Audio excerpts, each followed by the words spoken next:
So I absolutely, have no respect for her. I don't care if you train the Olympics. At one point in time, we were cool. We were friends. I thought we were friends. Clearly, it was one-sided. But the thing is, you know what your dad does, and you condone it. You condone what your dad does. And it's like, let's just get into it. So, she had this camp. This was 2019. No, this was 2020. She had this camp. First of all, May 17th through the 25th, that's a week. That's not a real camp. A real training camp at the minimum is 4 weeks. And that's if you got a late call. You know what I'm saying? But really, a training camp is 6 to 12 weeks. So I'm like, all right, bro, whatever. So I'm thinking it's going to be really like professional.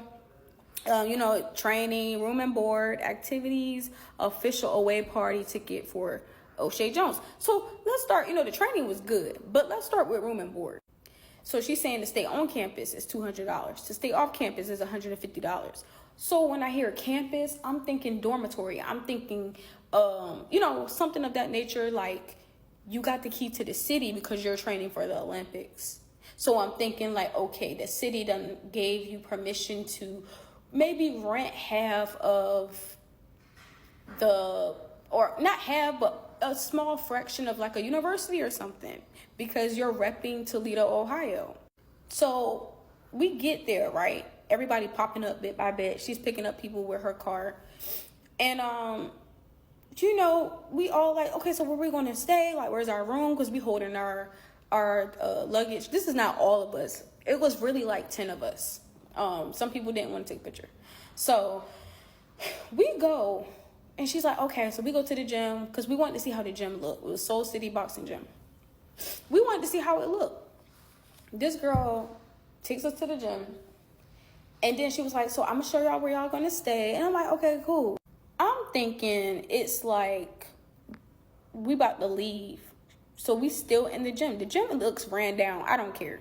But, that's where we go train. So I'm not expecting the gym to look luxurious. I grew up in a ran down gym. You know what I'm saying? It's actually the best gyms to train at. So she take us downstairs. We go to the basement. She unlocks this door, go down there. It's dark and small and crowded. Like, meaning it's not enough space. So it's 2 beds in there. I'm like, it's 10 of us, 2 beds. Like, what is going on? So, y'all, I ain't gonna lie. As soon as we got down there, for the ones that know, we know, like, we looking at each other and we like, bro, it smells like sex in here. It was weird. 1 bed, like a whole bed. That's what I call it. If you ever been in a trap house, if you been in the hood, yeah, it was one of them type of beds. So, the first bed was like a air bed. And it had the cheetah print cover up there. It looked dirty and you could see marks up there. And it was a little deflated. Like somebody was just getting active up there. It was fresh. We look at the other bed. It's an all white mattress. No sheets is up there. No nothing. You see burnt blunts in the corner. Everything. The shower is not even a shower. Like, it's ghetto. The water was extremely cold, but no water was really coming out. It was like drops of water coming out. So I was like, because I checked everything. So they were too scared to say something. I said, Oshae, I'm going to be for this ain't it. This is not it. She was like, well, it didn't come out how I thought. I said, that's okay. I said, is there anywhere else we can sleep? She was like, y'all can just stay at my house, but y'all got to sleep on the floor because she stayed in a duplex and it was small. And she stayed with her cousin. So I'm like, okay. So we sleeping on the floor. We go in there and they be like, it's cool, it's fine. Like, we just gonna act like we here for a sleepover. Like, it is what it is. So, but I was treating it like, okay, it's cool. I done slept in worse. You know what I'm saying? So everybody else was just talking about her behind her back though, which I thought was fake and weird. So, we go to the store, we go shopping, get what we need, food, all of that. So all the girls get out the car.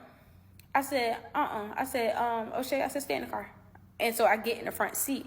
I said, what's wrong? So she was like, I'm okay. I said, your eyes is telling me something different. And she was like, it's just nothing came out how I thought it was. Like, I said, you're depressed, right? And she was like, yeah. I said, I know. I said, because I've already been through it and you're going through it. she went through death in the family that week too. So that's a lot. It's a whole lot. So I understood that as a friend, you know. So I was like, look, I'm here for you. I know it's a lot on your mind. You got to go to this funeral, and then you still got to make time to train. I understand. So here's what I'm going to do. I'm going to clean up the house. And no, Jada, you don't have to do that. No, I don't mind because I'm a real friend. I'm going to clean up the house, and I'm going to cook. I'm going to help you cook dinner. It's going to be okay. I have a servant's heart. Stuff like that is not, it's not hard for me to do. And like I said, I'm a real friend. So if I see that you're down, I'm not going to kick you while you're down. That's not a real friend. All these girls was saying this behind her back, like weird. So, and then her so-called real friend that was always with her, you're in a hotel, like you're not even like helping. Weird. So anyways,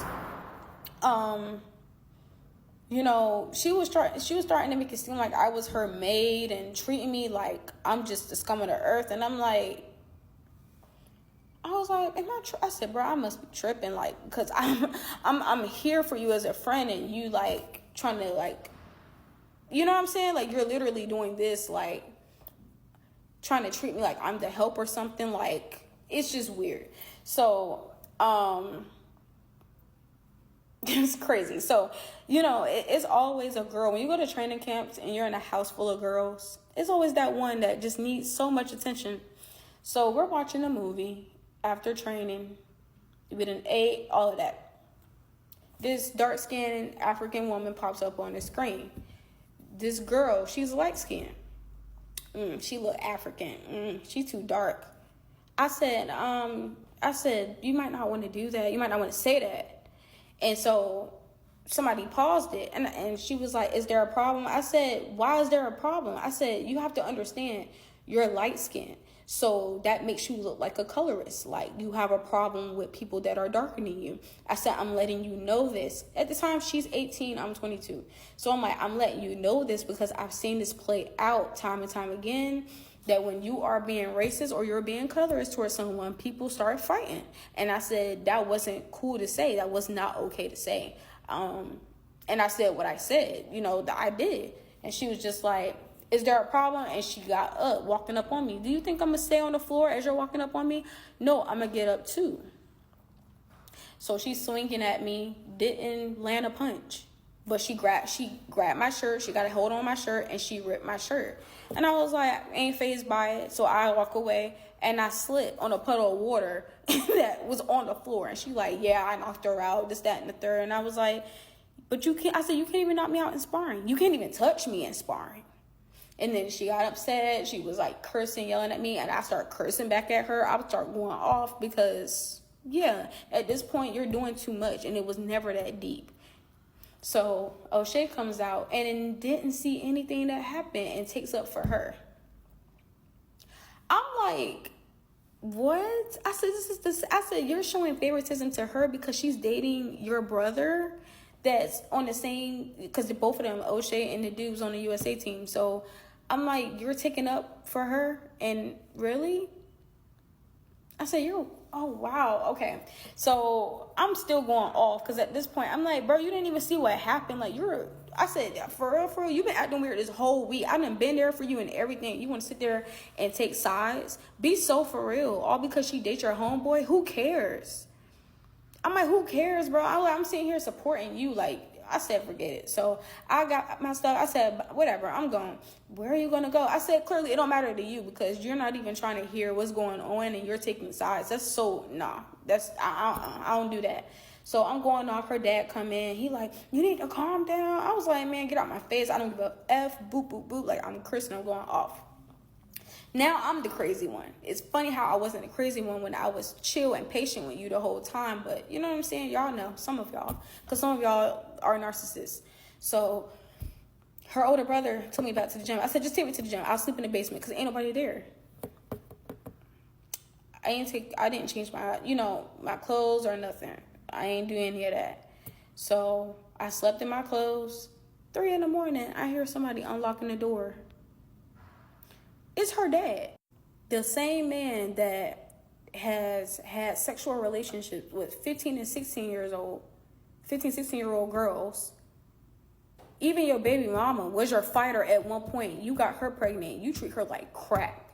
Like, this dude is weird.